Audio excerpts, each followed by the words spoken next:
Hello, I'm Dr. Jack Hinderman. And I'm Dr. Jenny Leist. And we're your family's chiropractor in Dubuque, Iowa. And today we are going to bring you a topic that comes down from popular demand from our new parents in the office. 5 babies last 3 weeks? Yeah, about 5. 5. I think it's 5. And then you guys. Yeah. So yeah, 10-pounder, born at home, free, natural, awesome, healthy, sleeping, pooping, eating, all the things a baby's supposed to do, except for crying. He doesn't do that a lot. Hasn't need to be adjusted yet. Subluxation free. Woo-hoo. Love the natural birth, because getting your child checked and adjusted if necessary is one of the healthiest things that you can do as a parent. And the only thing cooler than adjusting a brand new baby is checking the baby out and them not needing to be adjusted. That knowing that child's nervous system and that their body's fully connected and it's expressing life to its fullest potential is awesome. That is awesome. So let's talk about allergies. That's our hot topic. And when it comes to allergies, we live in the world of cause and effect, right? Why are we having so many more allergies today than we had 30 years ago? Toxic environment. Yeah. Oh gosh, I thought maybe it was, diagnosis, better diagnosis, right? People are more miserable because people are diagnosing. No, it's not diagnosis. There's symptoms. They're real. It's going on. There's a cause for it. Yeah, there's a cause for it. A huge contributor is a topic that we're not supposed to talk about. But we're gonna. But we're going to. Especially if you're in Canada, chiropractors can't talk about it. So I'll talk about it for you. But dentists can. Dentists can give them. That's pretty awesome, isn't it? In certain states. Sorry. Optometrists, too. They're trying to get optometrists to be able to. So did I mention that we were going to talk about vaccines? Yeah. Okay. So let's talk about this. And this is it's such a hot button topic, and it's actually probably one of the centers for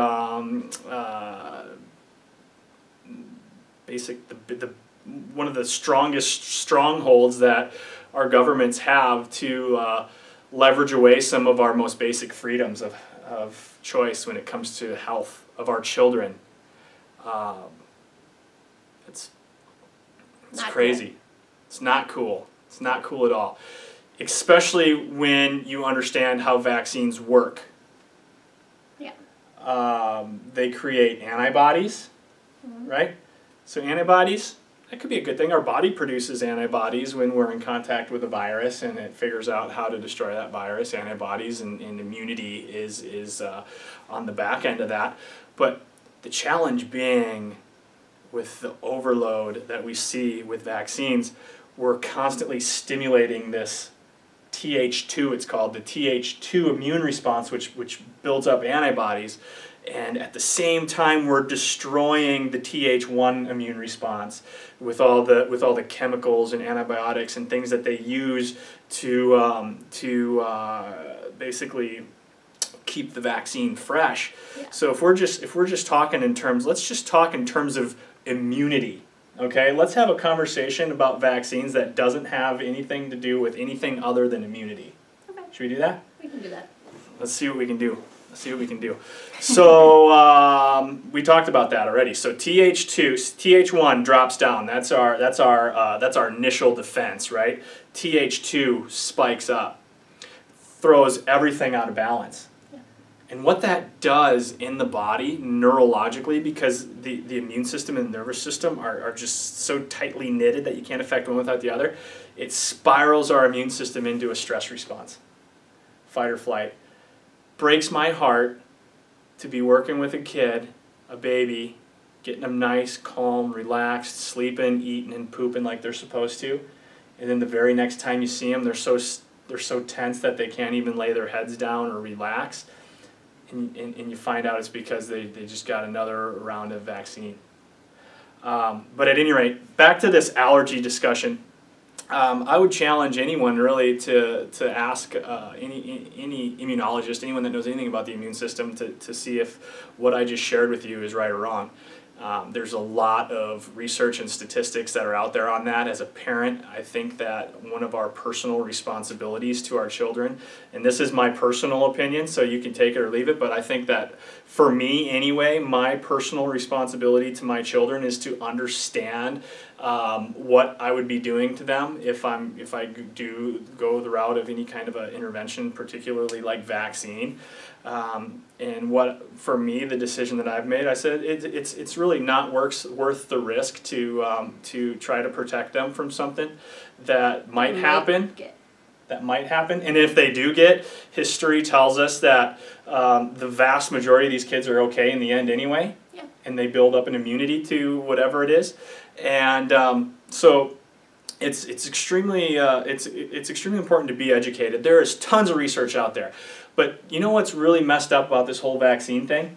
The conversation about vaccines has to do more with kids being able to get into schools and daycare, so now parents are basically fear and cornered into making a decision when, you know, most of them don't even think that they have a decision to make. It's just something that's done, and it's always been, you know, it's just something that you have to do. I think it's a law that you have to get it, and there's ways around it. There's ways around it.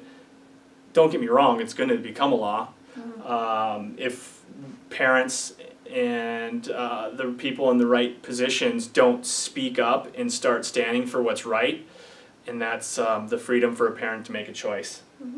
So, at any rate, I want to end this with a story, since we are talking about vaccines, allergies. When I was a month out of school, a month out of chiropractic school, one of my first patients was a pediatrician. And I remember talking to this lady. She came in because she had neck pain. She could barely lift up her arm. She's shooting pain in the arm, and then tons of weakness and atrophy in the muscles up here. She had already had surgery on her neck, and she had done multiple rounds of physical therapy to try to correct it. One of the first things she said to me was that that she was basically coming to me and hiding from her coworkers. She's like, I don't want anybody to know that I'm here. Which I was like, okay, well, HIPAA, right? I can't really talk about it anyway. Yeah. So anyway, what was really interesting about this woman is, first of all, we found out what was causing her problem here, and we were able to correct that and get her body working the way she desired. And now here we are, 8, 9, it'll be 10 years. 10 years this year. 10 years later, and she's still under chiropractic care, just not with me because she moved out to Omaha. But at any rate, so this woman, this pediatrician, one of the first things that she asked me about that was non-chiropractic and health-related topic is she asked me about what I thought about vaccines. And the only thing that I knew about vaccine was what I learned in immunology, where the Th2 response goes up, the Th1 goes down. So I just told her I'm really concerned about the allergies that it's creating in kids. And she was working in a pediatric clinic for over 20 years, and this clinic did not take any patients unless they were vaccinated. So basically, they another way to like strong arm people into doing it, which is fine. You know, it's their clinic; they can do it how they want to. But long story short, this woman looked at me and she goes, "I agree with you 100%. I cannot believe how sick the kids are today that I see on a regular basis." Obviously, if she's asking me about vaccines, she must have thought that there was a correlation there, right? Or something was wrong. Or something was wrong. Yeah. So anyway, long story short, she quit that clinic. Now she works in a more natural-based pediatric clinic that doesn't force vaccines on parents, which is awesome. But at any rate, I'm going to have to close down this conversation, but I want to invite you guys into a longer conversation. If you are interested in finding out what it takes to create health in your child and to make health decisions based upon building a healthy body instead of treating in case something happens or being fearful that something will happen, then give us a call. Our phone number is 563-556-6921. You can connect with us on Facebook here, like our page, okay? Because we'll put out these informative videos and tons of hot topics and tons of value in terms of helping you guys understand health, where it comes from, And you know, we just want to connect with as many people in our community as possible, because there's no need for us to be suffering with the information that we know about the body and how it works. So again, I'm Dr. Jack Hinderman. And I'm Dr. Jenny Leist. And we look forward to connecting with you soon.